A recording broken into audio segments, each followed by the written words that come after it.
walked in my office, he just tried to jam the lock, and he said, "I'm sorry, but I'm here to kill you today." Be advised, the suspect is armed and considered extremely dangerous. And continue on to the prison, and then we'll advise if we're just keep coming here. We'll advise as you get closer if you're still needed. Okay, clear. If you're like holding up the speed, I'm with 125 with the active contact. I'm still front position.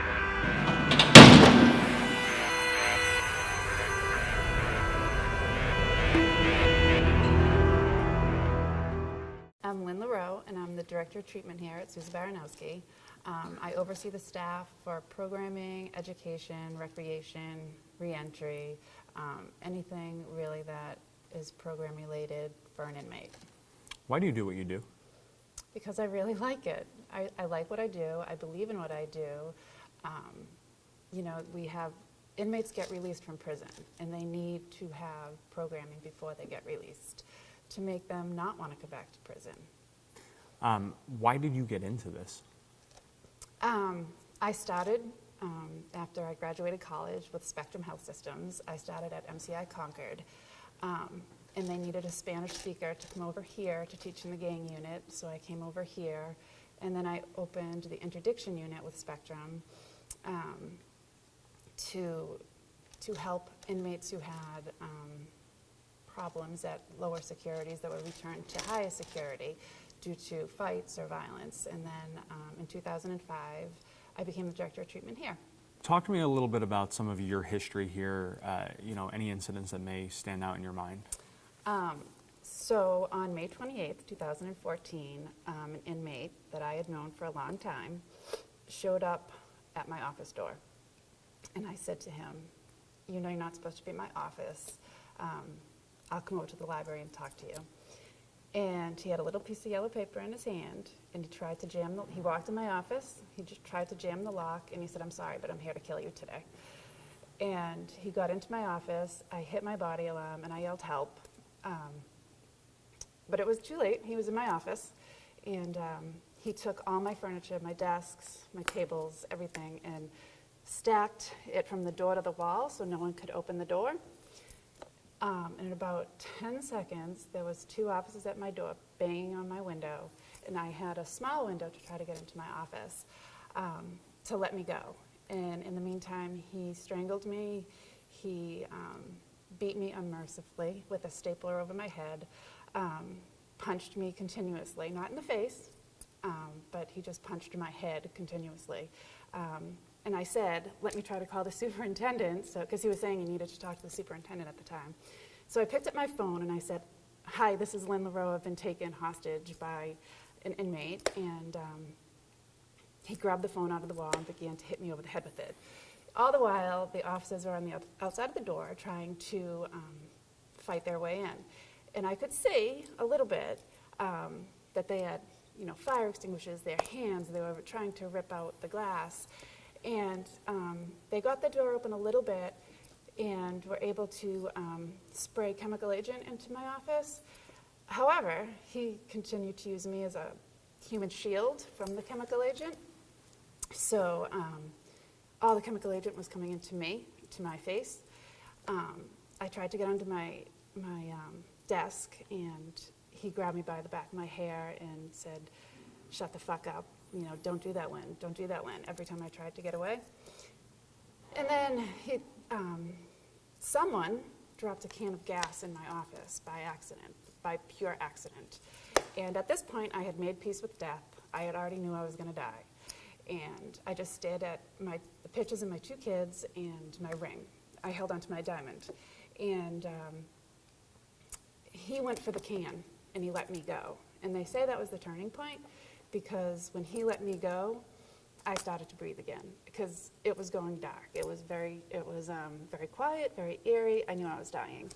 And he let me go, and he went for the can. And when he went for the can, I realized I wasn't dead. So I started talking, because I had actually gone through a training that said if you're ever taken hostage, talk. Just talk, because if they can associate with you, it's harder to kill someone if you start saying their name. So I kept calling him his name, and he kept telling me to shut the fuck up. And all the while, he had a stapler, and he kept beating me over the head with it, which I don't really remember, and I never actually knew that he was beating me with the stapler until after the incident. And he would smack my head off the walls and then my desk. And this went on for between 11 and 14 minutes. I don't really know how long it went on for. So all the while, the officers were still trying with everything they could to get into my office. Ultimately, they ended up using less than lethal force, which is the gun with wooden bullets. And they hit him, and that should have stopped him, but it didn't. And they actually turned it into a lethal use of force and hit him twice in the head, but that didn't stop him. And so he continued on.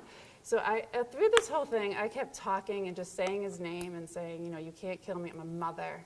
You have a mother. You can't kill a mother. I'm a mother. You can't kill a mother. And saying his name, and he kept telling me to shut the fuck up continuously. And finally, the two officers had broken enough glass that one of the officers was able to jump through my window and go to him and get him off of me, which they did, and they got me behind the door, and they were able to move the desks, and I came out, and I tried to walk out, but I didn't walk very far. They had to carry me to the HSU. What happened next? What happened next? We went to the hospital, and from that, I had a concussion. I have, from being strangled and with lack of oxygen, I have a trauma-induced cataract in my right eye. From the amount of gas that I was exposed to because he used me as the human shield, to the gas and the bullets, I have chronic ear infections in my right ear because it was so burnt from all the gas. So I had like a burn in my ear, which then it's just, and I have hearing loss in my right ear. And what went after that was, I have to say, the most tremendous amount of support from the Department of Corrections. They were absolutely 100% fantastic. They supported every last thing I needed, what I wanted to do. They let me, I was out of work for 2.5 years. I came back under my terms. They put me right, that happened on a Wednesday. They had me in a therapy session on a Tuesday. They were fantastic. I couldn't work with a better group of people. I am so proud to say that I work for the Department of Corrections. Talk to me about that moment that you went home to your family. Well, my husband is a CO here.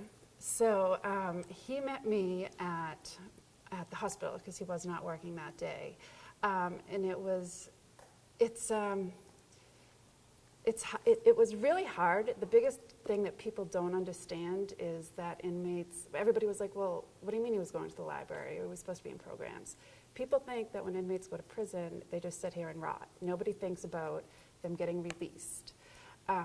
So, people don't think that I, of all people, as a manager or as a female, would have much interaction with inmates, but that's not the case. So going home that first night, I didn't sleep. I didn't sleep for weeks. I didn't sleep for months. I didn't sleep. I didn't eat.